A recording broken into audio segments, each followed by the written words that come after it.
Makiria ma arutwo 75,000 aria maranyotera githomo gia thukuru cia kothi cia moko na university me ugwati-ini wa kwaga gukinyaniria kioneki kiao ni wagi wa mbeca kuri bodi ya kuheana ngombo cia mathomo ma iguru niyo HELB.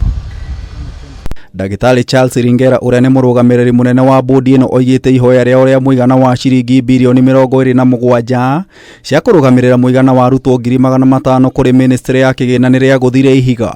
Inside that 15 billion then HELB has for next year, I have to pay rent, I have to pay salaries, I have to pay operations, I have to pay. So you realize that the student budget then comes down to about 14.2 billion or thereabout. Ringera ogerire kuga ati wagi wa mbeca kuri bodi ino wakiririe kuma hindi ira murimu wa COVID-19 waigirire guku bururi-ini undu uria wacungiririe bodi ino kurwo ni makiria ma ciringi bilioni 6.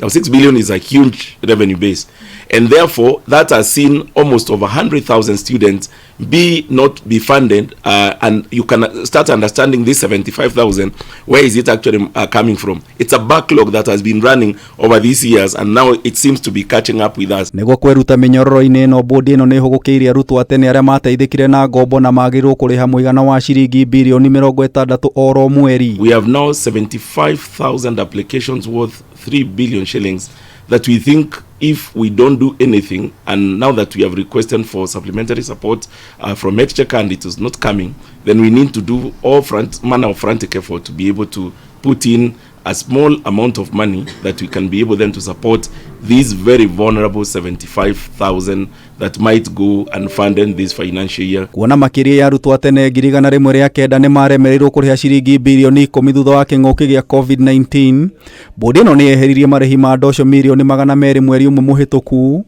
kumahe kanya ga kuriha niguo mateithiririe arutwo aria marenda uteithio. Currently we have about 285,000 students who are, loanees, ex-loanees, who are paying about 44 billion on a monthly basis.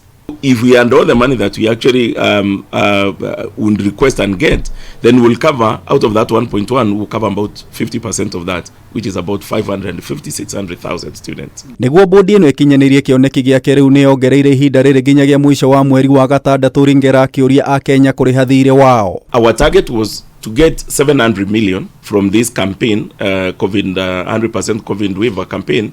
But as at the close of April, at the end of the April, we are collected about 368 million, which means we are slightly above half. We are at about 51% of that. So again, that is what informed the board and decision to extend. And this is a decision that was done in the board meeting of Thursday last week.